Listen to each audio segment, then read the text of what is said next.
C'est un réel plaisir de vous retrouver sur Medi 1 TV Afrique pour ce nouveau numéro de l'invité de la rédaction. Merci de nous rester fidèles. Aujourd'hui, nous recevons Madame Aïssata Diouf. Vous êtes responsable des politiques internationales sur le climat et du plaidoyer climat-énergie à l'ONG Enda Energy. Avec vous sur ce plateau, nous parlons de l'accord de Paris adopté en décembre 2015. Mais rappelons qu'à cette occasion, les parties à la Convention cadre des Nations Unies sur les changements climatiques sont parvenus à un accord historique pour lutter contre le changement climatique, mais aussi pour accélérer et intensifier les actions et les investissements nécessaires à un avenir durable à faible intensité de carbone. Madame Diouf, merci d'avoir accepté cet entretien. C'est moi qui vous remercie. Alors, lors de la COP 21 à Paris, le 12 décembre 2015, a été donc adopté l'accord de Paris, un accord qui vise à accroître la capacité des pays à faire face aux impacts du changement climatique et à rendre les flux financiers compatibles avec un faible niveau d'émissions de gaz à effet de serre. Aujourd'hui, 5 ans après, quelles sont les avancées ? 5 ans après, on peut d'abord se féliciter de l'universalité et de l'irréversibilité de l'accord de Paris. Ça veut dire les 196 États qui étaient présents et qui ont signé l'accord et les 189 qui l'ont ratifié maintenant disent oui, il faut aller vers l'action climatique. Donc je pense que ça c'est un succès, que 5 ans après, que toutes les parties qui ont signé l'accord soient d'accord pour dire qu'il faut aller vers plus d'action climatique.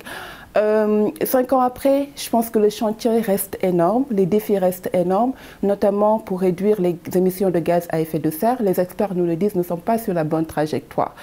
Aujourd'hui, on est sur une trajectoire de réchauffement de plus de 3 à 4 degrés d'ici la fin du siècle, alors que l'objectif de l'accord de Paris, c'est de limiter les émissions à 2 degrés, voire 1,5 degré d'ici la fin du siècle. Donc on est très très loin du compte. Et en matière de financement climatique pour accompagner les plus vulnérables et les plus affectés par le réchauffement climatique, il y a énormément d'efforts également à fournir pour le moment. Justement, parlons de ces objectifs. Et l'un des objectifs de l'accord de Paris était de maintenir l'augmentation de la température mondiale à un niveau bien inférieur à 2 degrés Celsius par rapport au niveau pré-industriel et de poursuivre les efforts pour limiter encore davantage l'augmentation de la température à 1,5 degré Celsius.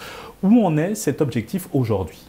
On est dans un processus, il faut le rappeler. L'accord de Paris, c'est des principes. Donc, dans l'accord de Paris, il a été demandé à l'ensemble des États, parce que l'ensemble des États se sont engagés, que ce soit le Sénégal, les États-Unis, la France, etc. On produit ce qu'on appelle des documents, qu'on appelle des contributions déterminées au niveau national. Dans ces documents, les États rappellent comment ils vont s'y prendre pour atteindre ou bien pour participer à l'effort général pour arriver à une trajectoire de réchauffement de 2 degrés, voire 1,5 degré. Et ces documents-là doivent être revus chaque 5 ans pour montrer comment les États vont relever leur niveau des ambitions, leurs engagements pour arriver à cette trajectoire de réchauffement de 2 degrés, voire 1,5 degré. Donc c'était prévu en 2020, durant la COP qui devait avoir lieu, que les États devaient venir avec d'autres engagements chiffrés pour montrer comment ils vont faire pour arriver à cette réduction-là. Donc la COP a été reportée. Donc pour le moment, il n'y a que 17 pays qui ont déposé sur la table des conventions leurs contributions déterminées au niveau national. Pour faire simple, il faut dire qu'on est encore très loin pour atteindre cette trajectoire de réchauffement de 2 degrés, voire 1,5 degré. Donc ce qu'il faut rappeler, c'est qu'il faut encore plus de leadership politique, mais assez de paroles, il faut aller vers plus d'action et arriver à décarboner l'économie internationale, et on n'y est pas encore. Justement, parlons des pays qui ont signé cet accord de Paris. Ils sont 197, mais seule une vingtaine de pays ont défini un plan d'action climatique permettant d'honorer leur engagement. D'ailleurs, la France ne fait clairement pas partie des pays leaders dans ce domaine. Qu'est-ce qui explique cela, selon vous ? Alors, ce qui est très compliqué actuellement, c'est que les États doivent faire face à plusieurs défis en même temps. Il y a une crise économique qui est là, il y a une crise sanitaire qui est venue accentuer cette crise économique, et il y a une crise climatique. Ce qu'il faudrait comprendre, c'est qu'on ne peut pas régler ces crises séparément. Il faudrait que les États arrivent à trouver des synergies pour répondre à la fois à la crise économique, à la crise sanitaire et à la crise climatique. Il ne faudrait pas que quand les États vont élaborer, par exemple, des plans pour répondre à la crise économique ou à la crise sanitaire, de penser que pour le climat, on a du temps. On n'a pas du temps, ce n'est pas dans 50 ans qu'on va les régler, c'est maintenant. Donc le défi aujourd'hui pour les États, c'est d'arriver de voir comment régler ensemble ces crises-là. Et malheureusement, parfois, on pense qu'on peut reléguer le climat au second plan et répondre à ces autres crises. Ce qui fait qu'il y a des arbitrages que les États sont en train de prendre au niveau national et malheureusement, parfois, le climat n'est pas prioritaire.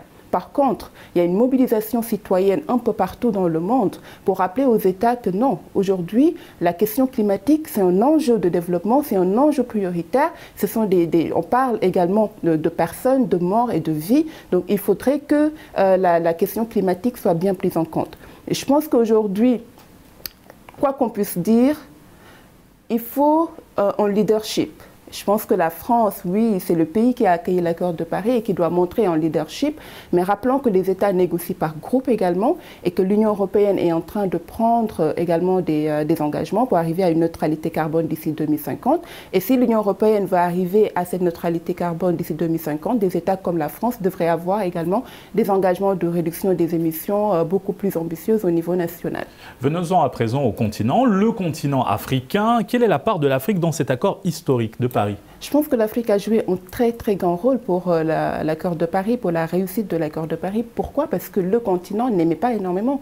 On est responsable de moins de 4% des émissions globales. Par contre, on a pu voir avant l'accord de Paris que presque tous les pays africains avaient déposé ce qu'on appelait à l'école les CPDN, les contributions prévues et déterminées au niveau national, pour dire qu'on va s'engager. Malgré qu'on émet très peu de gaz à effet de serre, on va participer à l'effort collectif. Rappelons qu'à l'époque, la Gambie, c'était 0,01% des émissions de gaz à effet de serre au niveau international. Mais la Gambie a dit, par exemple, je participe à l'effort collectif en mettant sur la table mon document, ma contribution prévue et déterminée au niveau national pour montrer quels sont les efforts que je vais faire. Moi, la Gambie ou le Sénégal ou le Bénin, avec l'appui ou non de la communauté internationale pour réduire mes émissions de gaz à effet de serre, que nous pouvons aller plus loin. Les pays africains disent nous pouvons faire davantage en matière de réduction d'émissions de gaz à effet de serre si on arrive à avoir un soutien technologique, un soutien financier. Et aujourd'hui, un peu partout en Afrique, au Sénégal, la Constitution reconnaît le droit de vivre dans un environnement sain. Et on sait qu'on est tellement affecté par le réchauffement climatique. Donc, dans tous nos programmes de planification du développement, on voit de plus en plus que la question climatique est intégrée. Mais il faut aller plus, il faut former davantage, il faut intégrer l'ensemble des acteurs au niveau africain, que ce soit les collectivités territoriales, que ce soit les acteurs de la société civile, que ce soit la jeunesse, pour qu'on puisse réussir l'ensemble des politiques que nous sommes en train de mener dans nos pays. Restons sur le continent africain, qui est le continent le moins pollueur, mais qui subit le plus les conséquences de la pollution, comme les gaz à effet de serre. Quelle est selon vous la solution face à cette situation? La solution, c'est de ne pas enclencher le même modèle de développement que les pays développés. Donc ça veut dire que les pays développés, c'était l'industrialisation à outrance. Donc aujourd'hui, l'exploitation à outrance des ressources naturelles des pays. Je pense qu'on n'a pas le droit aujourd'hui, en 2020, d'enclencher ce même modèle de développement. Nous avons l'opportunité en Afrique aujourd'hui de développer les énergies renouvelables. Et à la fois, ça nous permettra de réduire les émissions de gaz à effet de serre, mais surtout de créer des emplois. Donc c'est ce qu'on appelle les co-bénéfices. Et en même temps, de lutter contre le réchauffement climatique. Donc je pense qu'également, dans nos zones, il y a des technologies qui ont été développées par les communautés, ce qu'on appelle les technologies endogènes. Je pense qu'également, il faudrait qu'on puisse davantage investir sur ces technologies-là pour les mettre à disposition des communautés les plus affectées, pour renforcer également leur résilience face au changement climatique, mais également essayer de faire en sorte que dans nos budgets, au niveau national, au niveau régional, d'arriver à avoir des mécanismes de mobilisation de financement climatique qui nous sont propres pour pouvoir répondre aux défis auxquels le continent fait face. La conférence de l'ONU sur le climat, qui devait se tenir à Glasgow en Écosse, a été reportée à 2021 en raison de la crise sanitaire du coronavirus. Quelles sont les urgences de cette COP26 ? Tout est urgence. Je dis on peut reporter la COP, mais on ne peut pas reporter l'action climatique. Même si la COP aura lieu en 2021, d'ici 2021, il faut continuer à agir pour le climat.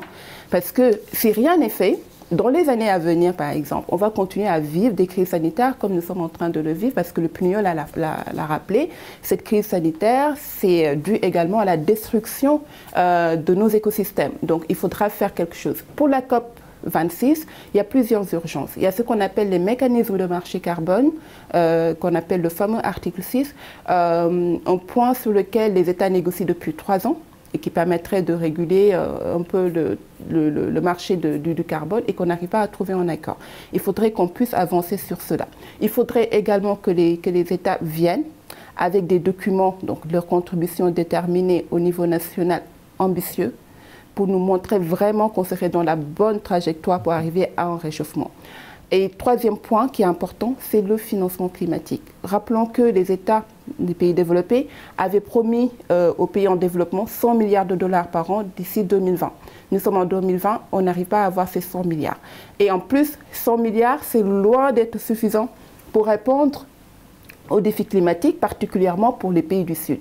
Donc il faudrait également, à la COP26, que les 100 milliards soient capitalisés, mais qu'on puisse également nous dire, après ces 100 milliards-là, quel type de financement les pays en développement auront sur le long terme.